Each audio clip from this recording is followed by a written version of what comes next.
Leo tuna mada nzuri. Uno munsi dufite cyiza. Kwa nini Waislamu ni ndugu wa majini? Kubera iki Abaislamu bavukana n'ibisigo? Hiyo ndio mada ya leo. Icyo kigwa cy'uno munsi. Nimesikia msomaji hapo amesema kuhusu kabenzi. Numvise umusomyi ngaho yerekana kujerekeye akabenzi. Na akasema mimi nitaenda kula kabenzi. Achagwa kwenda kugafungura. Wewe siku utakula kabenzi au utaacha? Igihe uzogakoza mu kanwa gusa ntuzogaheba. Hao Waislamu ni wajanja. Abaislamu rero bafamaye. Mwezi Ramadhani, mu kwezi kwa Ramadhani, wachuuza mabenzi wanakosa wateja. Ababaje nyamaziguru barabura abakiriya. Sasa unajiuliza wanakuwa wanaenda wapi? Rero kushaibaza mbega baroye. Kama sio Waislamu wanakula kabenzi. Nyamba tara Abaislamu waja ako kabenzi nyene.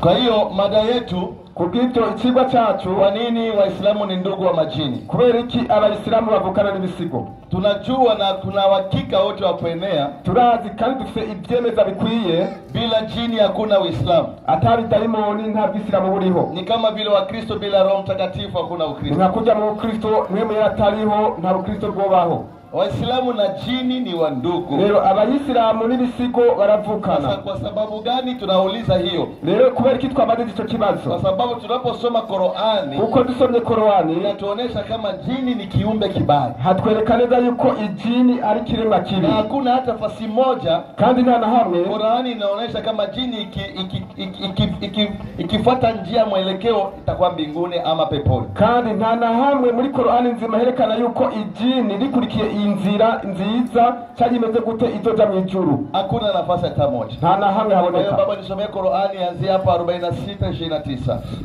Qur'ani 46 2:9 haravuga ngo, inasema nini? Na wakumbushe tulipokuletea kundi la majini kuja kwako kusikiliza Qur'ani. Basi walipohudhuria walisema kuambiana, ndio, nyamazeni msikilizeni maneno ya Mwenyezi Mungu. Ndio. Na ilipokwisha soma, walirudi kwa jamaa zao. Ndio, wakasema, enyi wa kwetu, hakika tumesikia kitabu kilichoteremshwa baada ya Musa. Ndio, kinachosadikisha ilikuwa kabla yake. Ndio. Na kinachoongoa katika njia, katika haki na katika njia iliyonyoka. Hayo ni majini wanasema maneno haya. Ibi ni bisigo biriko biravuga ya majambo. Ufafanuzi nasema nini? Bisigo haravuga ngo, yes, mtume, yes, kama alivyopelekwa kwa wanadamu, ndio ndivyo alivyopelekwa kwa majini. Kama Qur'ani nzima na hadithi za mtume zinazoonyesha. Hapa inatuonesha mtume haratwereka yuko Muhammad jinsi amepelekwa kwa binadamu, ingere yarungitswe ku bantu, ndivyo alipelekwa kwa majini. Niko kandi yarungitswe no ku majini. Na aya inatuonesha kandi umurongo watubwira ati majini walisikia Qur'ani, amajini yumvirize Qur'ani wakaamini, bacha barizera majini. Na ukisoma Qur'ani 49:10, kandi usomye Qur'ani 49 ku murongo wa 10, anasema ndugu wa Muislamu ni Muislamu mwenzake. Avuga mwene wa Muislamu ni Muislamu mugenzi we. Na ikiwa majini yaliamini Qur'ani, nyamba ibisigo byarizeye Qur'ani, wanakuwa ni Waislamu. Nukuvuga atacheriye Waislamu, wanafanya ibada moja kama hao wajamaa wanafanya ibada hapa. Basengera hamwe huko twe n'Abaislamu nabo babikora. Wanaenda hija kama gise wanaenda hija. Aragira urugendo rweranda nkuko Abaislamu babikora. Wanafunga Ramadhani kama hao wajamaa gise wanafunga Ramadhani. Barisondesha mu kwezi kwa Ramadhani nkuko Abaislamu babikora. Sasa hapo hakuna ubishi. Aho rero nta guharira kurimo. Najua Waislamu watakuja hapa, ndaza Waislamu ni baza ngaha, atuambia huko kuna jini mzuri na kuna jini mbaya. Baraza kutubwira ariko ngo hariho ibisigo byiza n'ibisigo bibi. Swali najiuliza, kibazo nchanibaza, kuna mchawi mzuri na mchawi mbaya? Mbega hariho umurozi mubi n'umurozi mwiza? Mchawi ni mchawi, umurozi n'umurozi. Hakuna mzuri na mbaya. Nta mwiza na abaho. Hakuna mwizi mzuri na mwizi mbaya. Nta musuma mwiza nta musuma mubi. Kwa hiyo hakuna jini mbaya na jini mzuri. Kubw'ibyo nta gisigo kibi na kiza kibo byose nibi gusa. Sasa hii inatukamilisha kama ibirebe twemeza neza Muislamu na jini yuko Muislamu n'ibisigo kabisa ni ndugu. Cyukuri baravukana. Kwa sababu Qur'ani inatukamilisha hiyo. Yuko Qur'ani irabyemeza. Kusema ndugu wa Muislamu ni Muislamu mwenzake. Yuko Muislamu mugenzi mwene wabo ari Muislamu mugenzi. Qur'ani 72 baba. Qur'ani 72. Natamani ieleweke leo mtoke katika hiyo dini ya majini mkuje kwa Yesu. Kwa Waislamu wajua kule ngo muri dini y'ibisigo mkuje kwa Yesu. Muze kuri Yesu na tuwabatize, hanyuma tubabatize. 72 anza 1 mpaka 3 yake.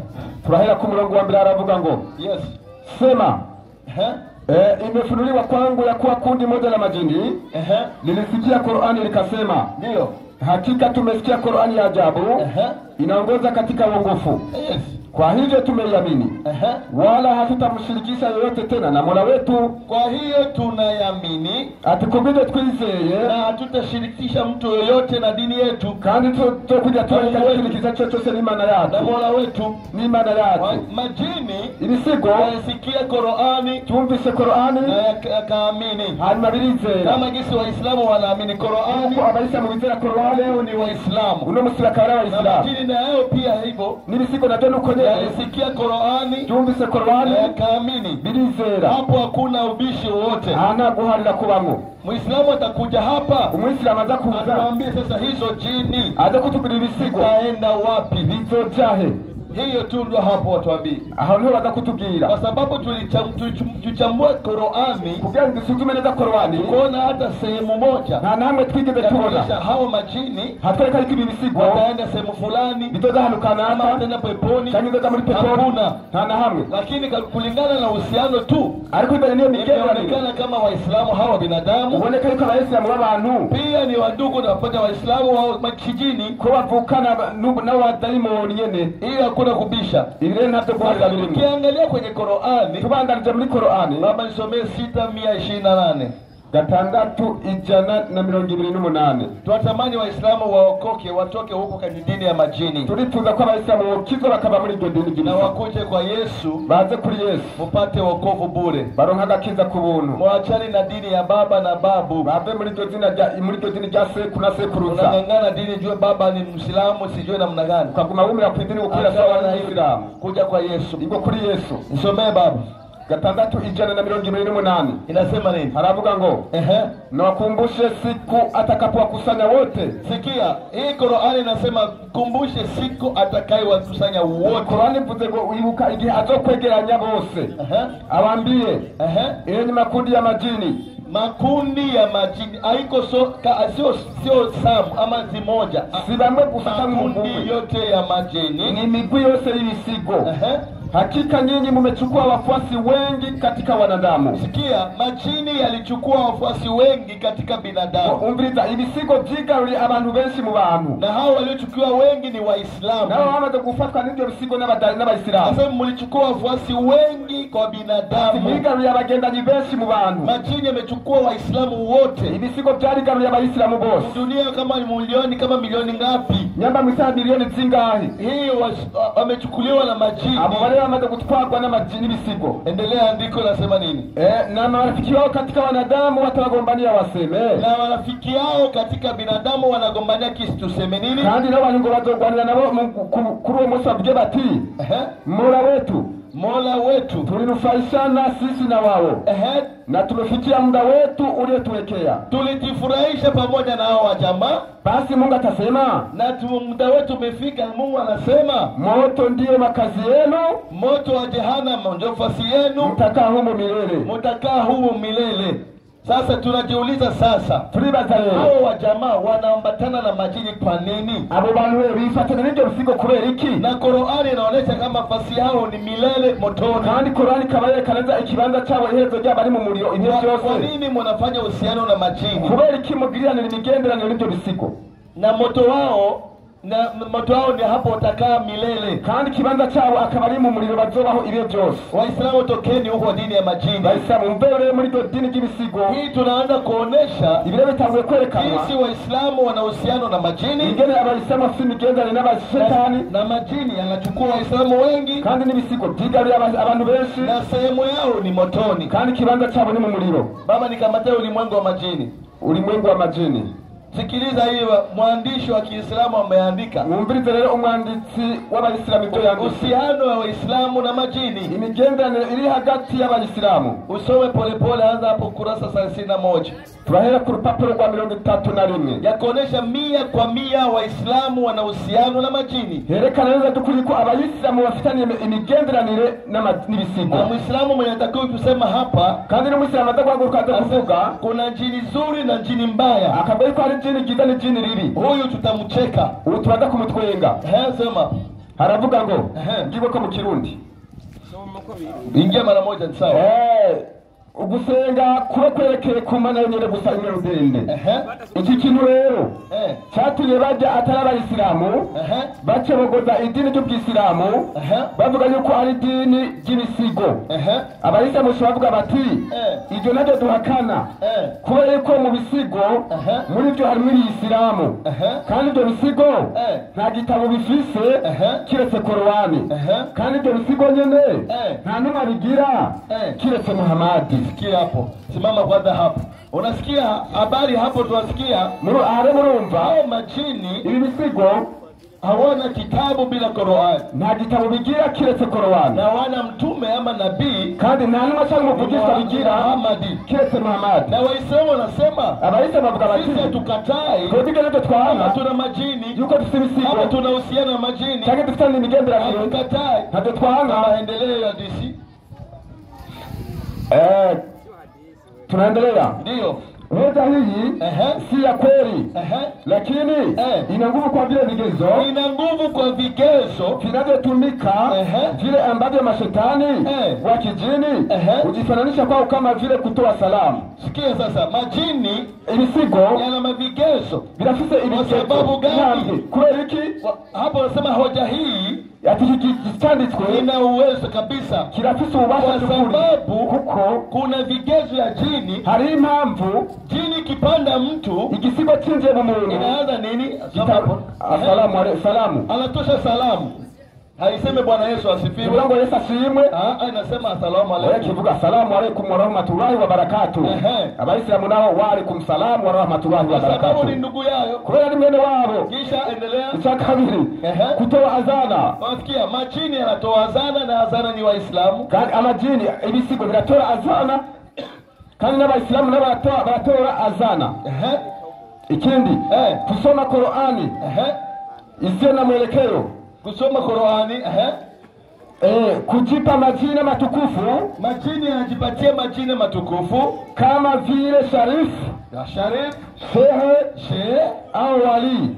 Unasikia? Hii yote vigezo inaonekana kwa majini. Majina haya yote yapo kwa Waislamu na ni matukufu. Majina hayo yote yapo kwa Waislamu tena ni matukufu. Aya majina yose letu wale mu bisigo yose aboneka mu Waislamu kandi ngo na majina miranda. Baba niende ku kurasa wa 32.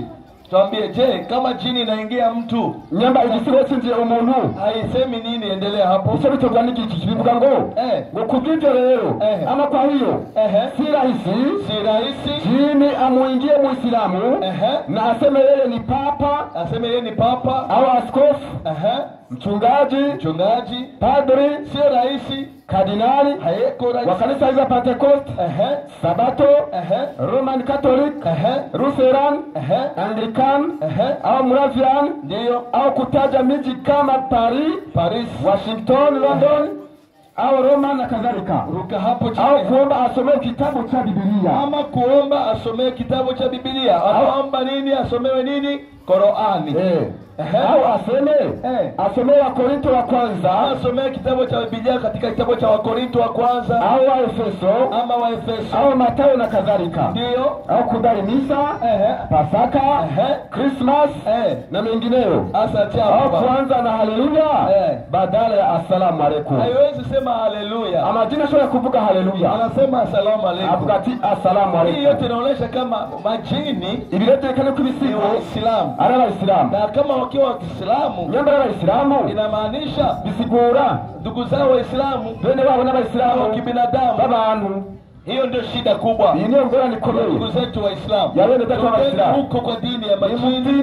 Mlimo pia mlipo dini ya Kristo. Muze kwa Kristo. Baba 37 158.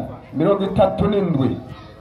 Tusikilize na 58. Natamani Waislamu muelewe na mkuje kwa Kristo. 37 haravuga ngo jana mtumishi wa Mungu alisema heo msikiti ubadilishwe kwa kanisa. Ndio mkozi w'Imana avuze ko msikiti wende ukabishengero na Idrisa atakuwa mchungaji. Idrisa ndo cyabo mungere kandi yaravyemeye. amekubali hiyo. Na wameleka na saba inaje na majini wakasema vile vile. Kwa majini watoto wa Mwenyezi Mungu. Yes. Na majini wamekwisha jua hakika ya wao. Bila shaka watadhurishwa motoni. Majini wanajua vizuri kama wataenda motoni kwa ubaya wao na kwa kuwa wao ni viumbe wabaya. Nasikia Qur'ani inajua majini ni viumbe vibaya. Qur'ani ichizi izineza yuko ibisigo ari birema bibi. Na wenyewe majini wanajua kama wataenda motoni. Kandi ibisigo birazi yuko yezo ryacu ari mu muriro. Hiyo ni amri wanajua. Ili ni tegeko bizi. Sasa tunajiuliza, twibaza nini? Muhammad alienda Babela na majini kwa nini? Muhammad yagiye kumya ku bisigo kubera iki? Bikuwe aje bigende gute? Basi muna akili zenu za kuzaliwa. Kwenda ndiko mfibenge bwanyu mwapo. Mkapata akili kwenda kwa shule ili mpate kutofautisha mambo. Kandi mchamugenda no kwishule kwenye muronke n'ubwenge bwo gutandukanya. Hii Qur'ani munaisoma usiku na mchana. Hii Qur'ani muisoma ijoro n'umutaga. Haya maandiko yapo ndani ya Qur'ani. Ibi byandiko biri muri Qur'ani. Kwa akili zenu za kawaida. N'ubwenge bwanyu gusabusanzwe. Mnapata nafasi ya kutafakari hiki kitu. Nimuyumvira iki kintu. Kwa nini mnabebana na majini? Kuba ikintu guma mwumye kuri ibisigo. Na majini wenyewe wanasema tunajua kwa hakika sisi ni motoni. Kandi bisigo bikavuga yuko ati dukurikije turazi yuko iherezo ryacu ari mu muriro. Lakini mnangangana tu. Ariko mukaguma mwumye kuna majini mazuri, kuna majini mabaya. Kuna majini mazuri, hari bisigo byiza.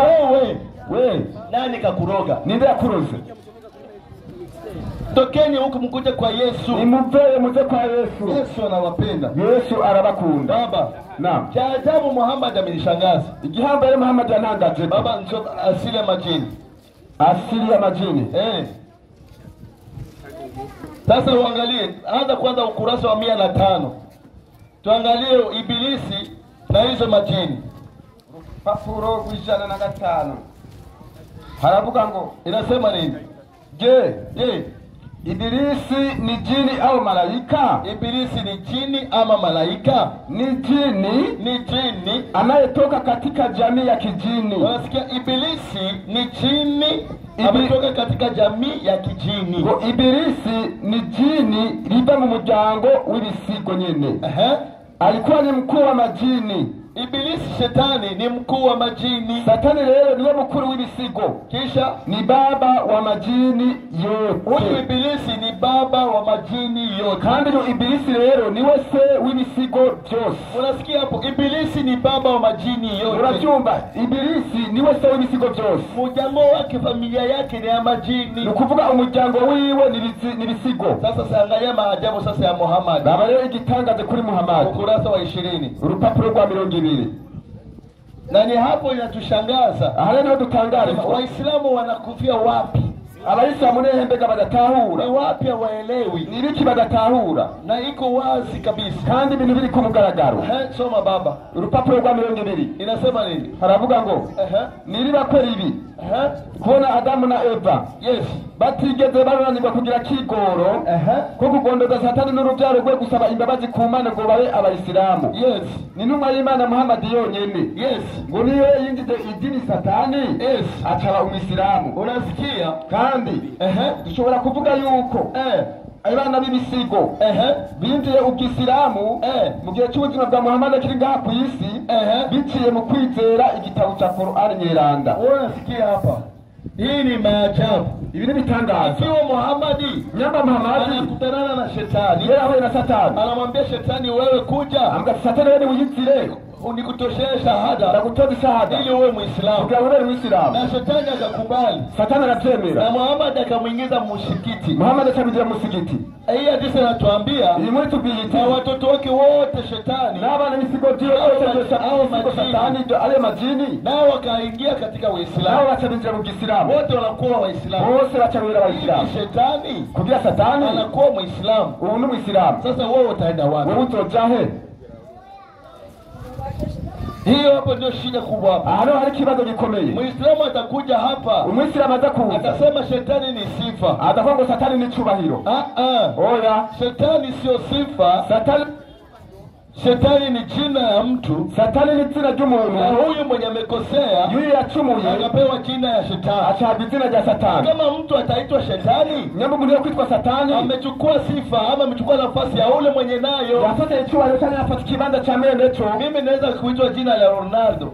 Ndashobora kwitwa jina rya Leonardo kwa sababu nacheza kabumbu vizuri. kuko nkiri umupira neza. Lakini mwenye jina ipo, ngao nyemwe n'iryo jina riho. Huyo anacheza kama mwenye jina. Ngao uarikana kiri umupira nkamwe n'iryo jina. Shetani, kubije Satani ipo, ariho na ni mbaya kandi ni mubi. Muhammad anamchukua, Muhammad aramufashe, anamtia msikiti. ameniza mu msikiti. Waislamu utaponea wapi? Waislamu muzokirira he? Murakoze mu mukomera amashi. Ku minota 20 atwigije bagiye gusenga umwanya wo cyagaruka nabo batora iminota 20.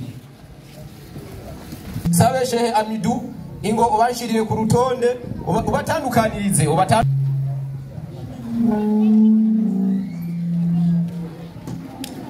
Naam, bismillahirrahmanirrahim. Assalamu alaikum wa rahmatullahi wa barakatuh. Alaikum assalam wa rahmatullahi wa barakatuh. Alhamdulillahi rabbil alamin. Thumma salatu wassalamu ala ashrafi sayyidina Muhammad sallallahu alayhi wa sallam wa ala alihi wa ashabihi, amma ba'd. Tukashimiru Allah subhanahu wa ta'ala muremgesha bisakari kwa sozereje mwarabahanuzi kizigenza imana Muhammad sallallahu alayhi wa sallam. Kigira kabiri reka shimire uyu mukozi w'Imana Pastor Emed minota 20 yatanguye ikigwa ariko sinomugayira reka ndamushimire kuko inyariko yatanze nuko yabisiguye nuko we abitahura. Naje ngabwira ngo kumbe namuvugurutse cyane namwigishe Emed rote gumutwe ndaje mwarimo nam hari jambo yatanze karavuga duti gumukwezi kwiramazani abesiramu turi mu mafungo ngabadandaza kabenzi barabura abateja abakiriya ngo kubera kabesa twagize iki twafunze manaka bakunda kugafungura n'abesiramu ariko acayibagira yuko burya abafise amafaranga ni bande abesiramu twafunze nitufungura nitujya turi kumwe kweli n'abakirisu badanaza imiceri n'ibiharage n'ibindi byose n'abakiriya barabaronga kwera abesiramu turi mu mafungo bamaze kubura abakiriya baca babura amafaranga kugira abakirisu bagenzi babo baronga amafaranga yo kuja kugura akabenzi nuko bimeze twagire hari bwana ukosora Pastor Emed tutagiye gusuma ebari ibintu byose birayanga nani amafaranga abonekana nuko bimeze kweli tayindi ufisi noti kweli twagiye rero kabisa ina gatandatu iricenda Qur'an no yatangwe merangaho ndamukosora ina gatandatu aya 29 ndio banje kwikinga kuhoraho andinde na Satani yavumwe kwizina ry'Imana nyene mbabazi nyene muhwe kweli kabisa na wakumbushe alipo kuletea kundi la majini uyu yari Gabriel kabira Muhammad yatia Muhammad ibutsa abantu igihe umuremyo yakuzanira umugwi cange akagwi kamajini kuja kwako kusikiliza Qur'ani akakagwi kaza kuri Muhammad kumviriza igisomo cha Qur'ani basi walipohudhuria kurumgora igihe bayumviriza Qur'ani uri kurayisoma walisema kuambiana ya nyamanzeni amajini ubwayo yaciye atangura kubwirana ubwayo ati ni muceceke musikilize maneno ya Mwenyezi Mungu mumviriza majambo y'Uhoraho Qur'ani na ilipokwisha somwa ati gero gusoma walirudi kwa jamaa zao aya majini yaciye asubira kuri bene wabo wakiwaonya wakasema enyi watu wetu hakika amajini atakubwira abajini genzi bati yemwe bantu batuko amajini kuko ikintu musangikire mu ugamagara kuwicake turi kumwe ati mu byukuri tumesikia kitabu kilichoteremshwa baada ya Musa ati tumesikia kitabu chaishure chamanuwe inyuma ya Mose kinachosadikisha aliyokuwa kabla yake wachache kwemezi ibyakibanjirije na kinachoongoa katika haki kandi kiyobora mukuri na katika njia iliyonyoka kandi no mu nzira igororo ayana majina reka arabwira abagenzi yayo yasigaye muhira atari yagiye kumviriza igiso mo na nivyazi wagirero kweli acharavuga ati ngo sikika ngo mtume Muhammad wametumwa kwa kwa majini nibyo ibiri na rimwe ijayindwi Qur'an ndamwigishe wama arsalnaka illa rahmatan lil'alamina. Yisome maelezo hagira hati ndiyo nitwakurungitse we Muhammad. Gabriel aratumwe n'uhora ati genda ubwire Muhammad. Gabriel karavuga nitwakurungitse we Muhammad kiretse ko uba impuwe ku biremwa byose, uza kuba impuwe intumwa ku biremwa byose. Ujya mwarimu Muhammad n'inyoni yarazitumye kuno mpamvu mwarimu Imana ategetse inyoni zigendere hehe mu kirere. Hari inyoni maze kubona yuriye bisi murayibona, murabona inyoni yagiye kwa soni kugura ibijumbo n'ibiharage, yubahiriza amategeko y'iki ya Allah, ariko ujya agacagariza rumuru urakuzo kutiwe ni nyinshi. Mtume Muhammad waliotangulia kabla yake, ndiyo kabla ya Mtume Muhammad sallallahu alaihi wasallam, kila mmoja alipelekwa kwa kabila yake na taifa lake tu. Hagarara izina mwazabanjije Muhammad zozo zatumwa ku bantu bazo no ku bwoko bwabo, ariko Muhammad we ubwiwe wenyene. Mtume Muhammad peke yake ndiye aliyepewa utukufu wa kupelekwa kwa watu wa ulimwengu mzima. Ati kiretse kizigenza Muhammad wano yashyizwe hejuru ahabwa ubukuru bwo kurungikwa ku bantu bo kwisi yose no ku biremwa byose. No mama mwarimu mu bantu harimo abemeramana hakabamo n'abakafiri n'abakafiri sabo nabo Muhammad n'ababyatsi mwemera Imana imwe rute mwemera uko nagira intumwa y'iki y'Imana bagaca bapinga bagaca abakafiri bakabakoreye akazina ka bo none ngorane aho kazina karababereye niyo mpamvu mwarimu ndiyo na Yesu bwiwe mu gihe ciwe kuri yabigenza. Petero wa mbere 3:19 yarutse tero mwanya. Petero wa mbere we munye kitucungira iminota ndiyo nyandikira giriti nibwo yagiyemo. Uyu ni Yesu bwiwe yagiye mu gajo sinzi ko kumusaga ni mumbazi, yagiye mu gajo ageza gute abwira impwemu ziri mu ibohero, abwira impwemu amadayimoni amajini, kuko tuvuze jini uburyo burimo bwicara mu zindi ndimi haca haza iyindi sansi. Yagiye mu gasho mu ibohero abwira iki nibwo yagiyemo abwira impwemu ziri mu ibohero ijambo ry'Imana, abwira amajini yari mu gasho ijambo ry'iki ry'Imana. bivuze ati ajya amajini yabwira ijambo ry'Imana na Yesu iyo kiyoboka Yesu yacaga hehe mwijuru, ariko ujya mugabo nibyo ati baze Yesu wenye yari professor gendo mubatse agiye kwigisha amajini we waje kugira yebe Imana imwe rudende atadinjire mwijuru. Nyanamere kuko amajini yaremwe n'Imana kuva na kera yarahari mu gitabo cyabo. Samuel wa mbere 13:3 Samuel wa mbere 16:23 16:23 aho nyene inyandikira gira iti akurikirane neza atege gusa umutwe ko madam yigishe kuri gusa sindamusana gafaranga kweli kabisa yarutsa oya nta kintu na kimwe tumusaba, ariko mwarimu naam je icyo mundira abapasitori abandi atari uyu arazi neza ko amajini yumva kandi yabwiye yumva kweli. Iyo mama ari mu rushengero avuga ati toka katina na Yesu toka sohoka nikubereka yabwira soka azikata umatazi ko yumva abarika yabwira ijambo ry'Imana kandi arazi ko agamburuka kandi urumva ko baganira. Iyo mama cyabwira ati soka mizira gade ya Yesu nayo nagacagira iki agacamwumvira, ariko ujya mugabo pastor Medina nibyo azi ikibazo ni hehe ni mu mutwe. Ikibazo twebwe si usanga atari abapasiteri ngira aracari umwigisha ngira n'abantu b'abapastori bakinjira inyandikira iti ndiyo hanyuma uko yampwemu mbi yarungitswe n'Imana. Ni Bibiliya Samuel wa mbere 16:23 tuko yampwemu mbi yarungitswe n'iki n'Imana, bivuze hari umwe nziza na mwemu mbi zose zaremeniye nande n'Imana. Izo mwemu bizimaze kwikwa n'Imana byagenze gute? Uko yafata Sauli yateyinje mu mugabo yitwa Sauli Daudi yahita ninanga acha kubita igitara bigenza gute agacuraranga Daudi aratamba mana Daudi aratamba afashwe n'ijini ni bandaba n'abakristo bera mwarimu hajya abakristo ko baterekeje imisenyi mu rusengero n'ibitari ni hamwe n'amapiyano bakaririmba bisunze Bibiliya bababazwe n'imwemu n'amajini mabi ku mvugo ya Bibiliya mu musigiti ataba turirimba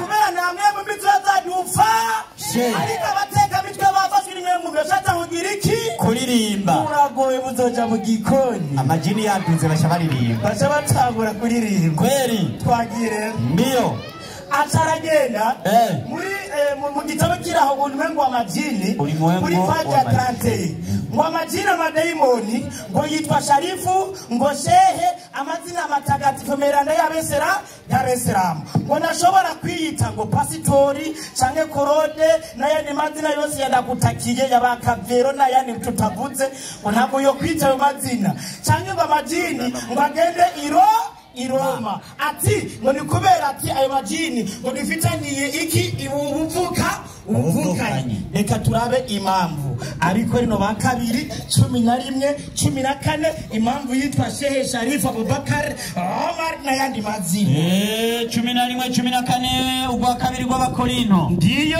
muri Bibiliya yera iyo nyene yo bagendera mu kwanga igipimo cy'ubujuhi irabagira iti muyikurikirane neza ino nyandiko ndiyo kandi ivyo nibitangaza ati kandi ibyo bitangaje kuko na satani yigira marayika w'umuco, yigira marayika yiki w'umuco, wiki w'umuco. Niyo mama majini yitwa Barabaki, Barabayisilamu akitwa Abubakar.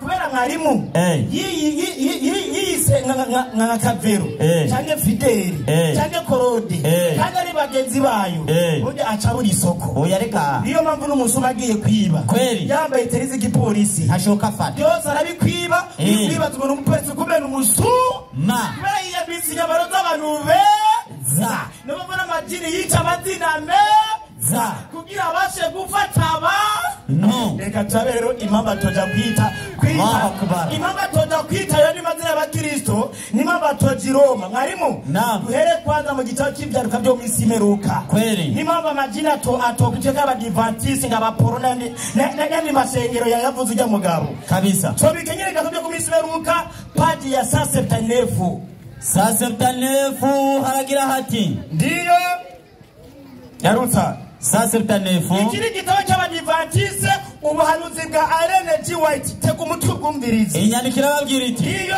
ikintu cy'ukuri ati ikintu cy'ukuri kitema amakenga nuko abo badivantiste b'umunsi wa karindwi nuko abadivantiste b'umunsi w'indwi bibereye munsi y'ibendera rya Satani bibereye munsi y'ibendera ry'iki rya Satani niyo mpamvu amajina atokitoka abadivantiste kubera bose niba mwe bose mwe nyina wabo mwe n'amategeko najyanye ne twage rero ni mama tokwiteka ari papa bari papa sawa kabisa ibyizigiro bihambaye pati ijana cire utaturamvuruga yandikiragira iti ndiyo imamba magira atokwita papa somiyo ubuhanuzi bwa Ellen G. White genda musome ibitabo mu bigure mwige inyandikiragira iti ndiyo narigeze kuvuga aho hambere hahise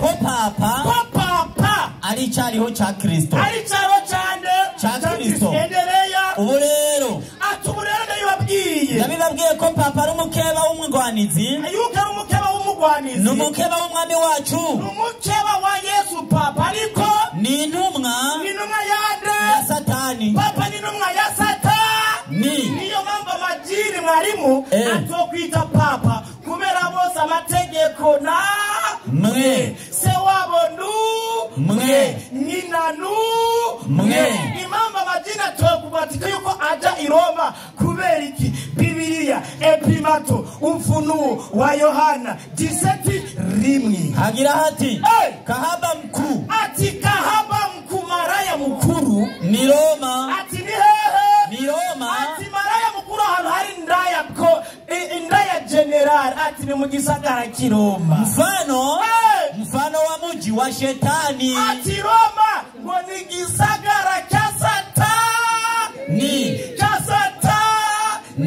niyo mpamvu abagiri mwarimu atovuga yuko ati Roma kubera ni mu gisagara cya bo wacha tubafata ndiyo mambo abapasitori nabo impamvu y'amazina atezwa pasitori turi kumwe umwe muri mwebwe n'umugwanizi paje ya mbere abapasitori benshi bakina bayemegira bakabiro n'abandi ega baja baratonze mwarimu umwe babiri batatu bane batanu batandatu bona harimo n'abapasitori kazi babiri abapasitori benshi bagendera mu nzira zimwe Rusuferi yagenderamwo bagendera mu nzira zimwe Satani yagiriki yagenderamwo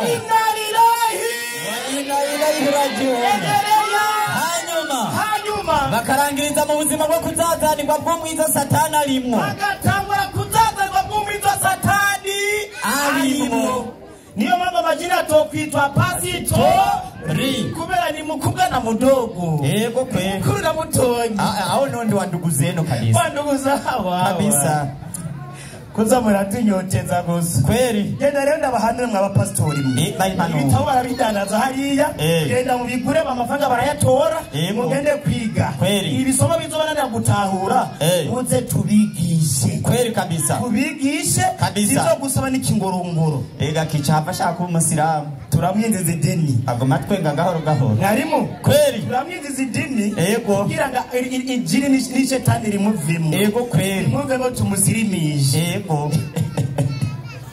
turi kwa mwarimu naam acaragenda kandi asoma Qur'ani 37 158 Qur'ani Kirundi tafsiri 3758 tafsiri Kirundi 3758 ndahamwigishe naho kwizina ry'Imana nyar'imbabazi nyenimpuwe ngiye muri Qur'ani nko gufata agasama ko gatera muri Tanganyika kweri kabisa agira ati kandi bashize isezerano hagati ya Allah bashize isezerano hagati y'Uhoraho Allah n'amajini hamwe n'amajini ngo amajini ni abana ba Allah ngo amajini ngo n'abana bande ba Allah endelea ariko amajini ubwayo arazi cyane ko abahakanyi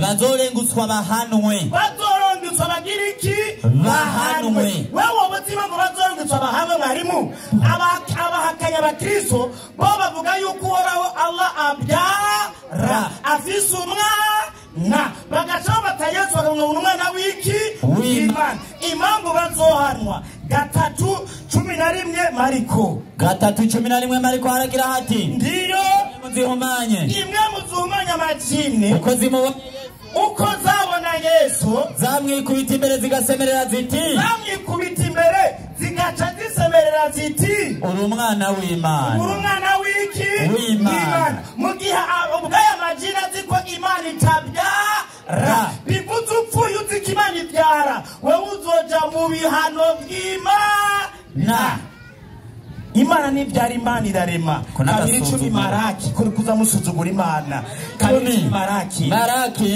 ndiyo yandikiragira iti mbega twese nidusangiye data mbega twese abuze twese nta numwe avamwo Imana yaturemye si imwe Imana yagize iki yaturemye Imana yaremye abantu yaremye amajini yongeremye ibiti n'inyoni ni Imana imwe rudende ariko baginga Imana irabyara niyo mpamvu muzoja mu gikoni muzoja mu muriro murago mwe murarindiriye gusa we murinde muzoja mu muriro mwe murawurindiriye ari niko ndabahanura niba ikigo atacyo mushoboye turi kumwe kweri ukaza gufata mwarimu ngo amajini turi kumwe amajini ngo ntamavuke y'Abisilamu vrema banye nugiye kwa mwarimu nukwemera kwa majini n'ibikorwa by'amajini na bimwe twebwe Abisilamu dukora bisusana ibyo amajini agira iki akora narakimwe amajini mu gihe cya Yesu yajamye kubita imbere ngo na mwana w'iki w'Imana abakristo bemera ko Yesu ari mwana w'iki w'Imana niba umubare badavuze ukwemera cyo kimera amajini nabo umubare bande bavukana n'amajini nabo umubare Abisilamu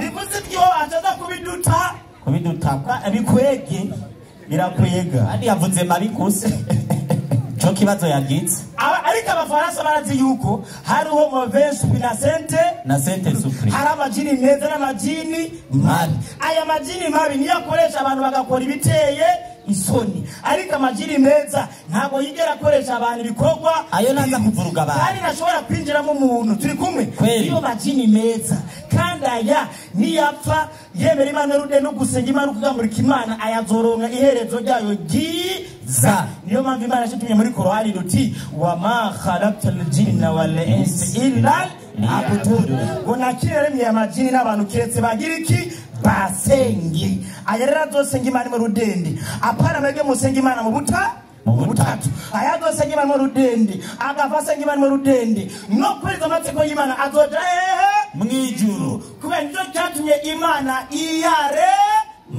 pastori nani byazigenda kwiga ndakwishura amashuri turabize ngaha tugurura ya tukwigishe ku buntu kweli eko nuza kutingoteza ngaha asharavuga ijambo shetani jeje ndatangara na shetani naze gutandukanya shetani na jini tuvuze shetani ni sifa kweli umuntu arashobora kwitwa shetani ariko si setani eka urikumva pastor Medi setani ni sifa wambikwa bivaye n'ibikorwa byawe birungira iki ukora akore mwarimu harabitwa turi kumwe harabitwa bakibwa kweli none bisigura karimbwa bisigura karimbwa yiswe kibwa ariko siki simbwa bise setani kwa ibikorwa byawe nibi nibya satani uca witwa shetani rero mwarimu wowe jewe nyise Medi chamba Medi jewe changura naziye nagi chimba Medi we vipi